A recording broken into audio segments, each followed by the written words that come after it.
All right, welcome back to Open Line. Dr. Goodman, I wanted to just kind of get your thoughts on what the caller said earlier in regards to, back then they were able to just kind of ride along the back of this, back of the truck, and now you have so many rules and so many, I suppose, regulations. What do you say to that caller? Well, I agree with him. When I was growing up in the community of Penile Hill, Tennessee, out on a Deckard route, we rode. Sounded like you hung out with that guy.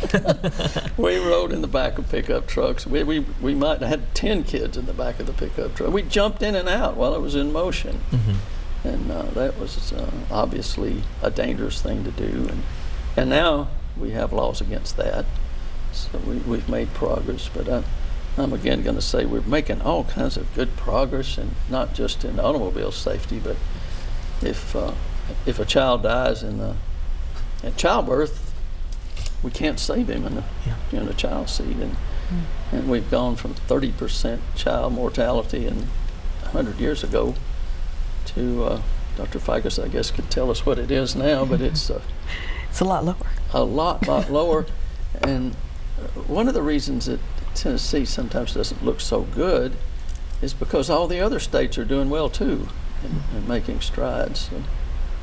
But at least here in this child safety in the automobiles, we're the leader. So we need to progress is the key word that you're pointing out. All right, I want to go back to the lines. I believe we have Joe. Hey, Joe, thanks for calling. What's your question?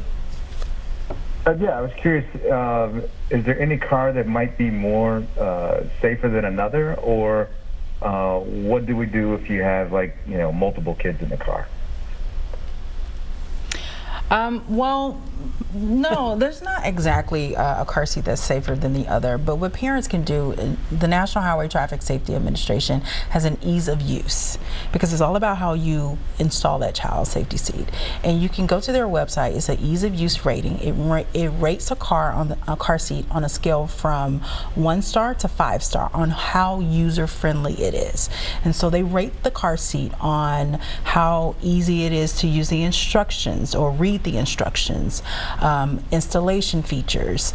And so parents, when they're in the market to buy a car seat, I really recommend that they use the ease of use ratings to get the car seat that is more compatible with their vehicle.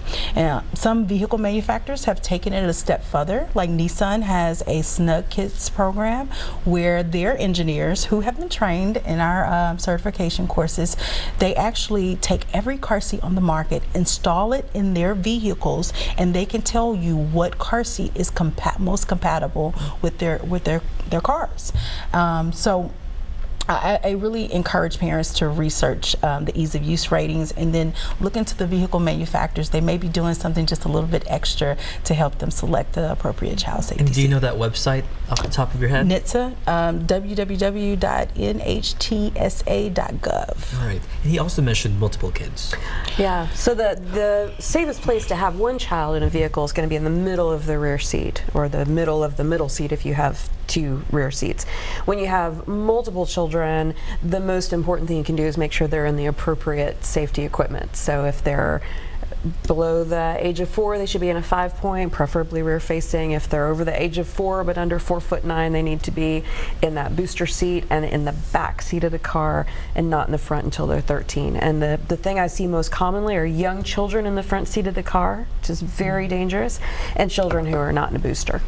And I also would recommend that, like you said, if you have multiple children, put the youngest child in that middle seating position to make sure that they get less of those crash forces that I talked about earlier. Yeah, I'm curious to know just how many children he's actually talking about. You never know. I mean, I was one of 5 kids, and my mom had to do a little shuffling, shall we say. Yeah. Well, they each need to have a belt and an appropriate seat. So if you only have room for 3 kids in your back seat and you only have 3 belts with shoulder belts, then you only carry 3 kids in the back of your car. Yeah. I do want to talk about a topic, and we kind of discussed it over the commercial break, regarding backing up, because you mentioned there are now cameras in cars as of, I guess, past 2016 with backup cameras. But I guess how bad of the problem is it that little kids can get hurt or worse, killed?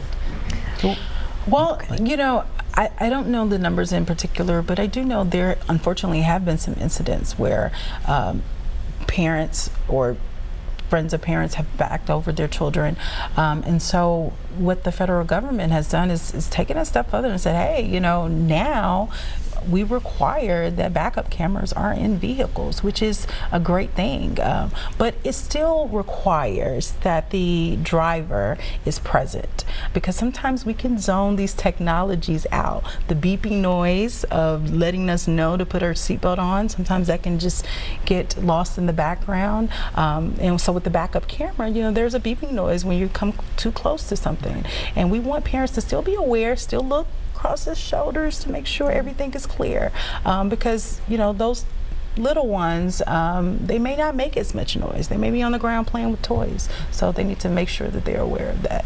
Essentially add that extra awareness. All right, I think we have a caller. Hey Leslie, good evening to you. What's your question? Hey Leslie, you there?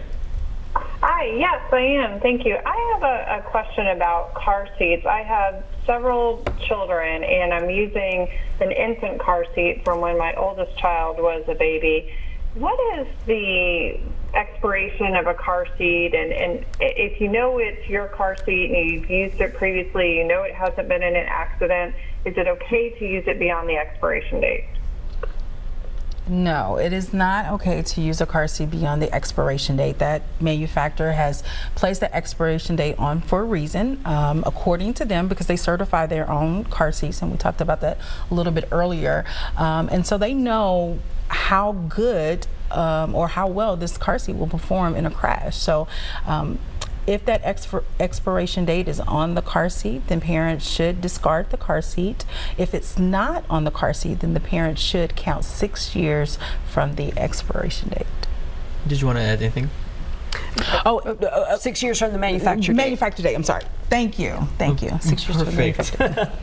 Also, too, she mentioned something about reusing a car seat, and we talked about that a little bit earlier. If you have a car seat that came from a family member and you know everything about it, if it's been in a crash before, it has the manual that came with it, it has everything, and you know for sure, then that's okay to use it. But garage sales, car seats that you have no idea about any history, then it should not be used. I know we're kind of wrapping up. Believe it or not, we're wrapping up, but I know you wanted to mention just quickly, what are some of the resources that people can access?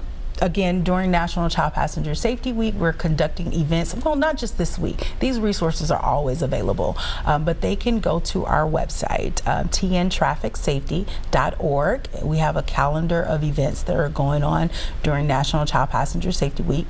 All the events are free, and parents will receive education from a technician on how to correctly install their child restraint.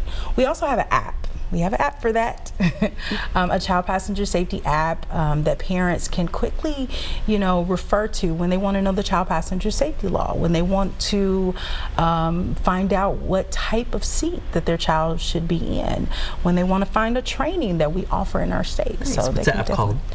Tennessee Child Passenger Safety is the app. There. All right, thanks guys. We'll have another wrap up when we come after the break.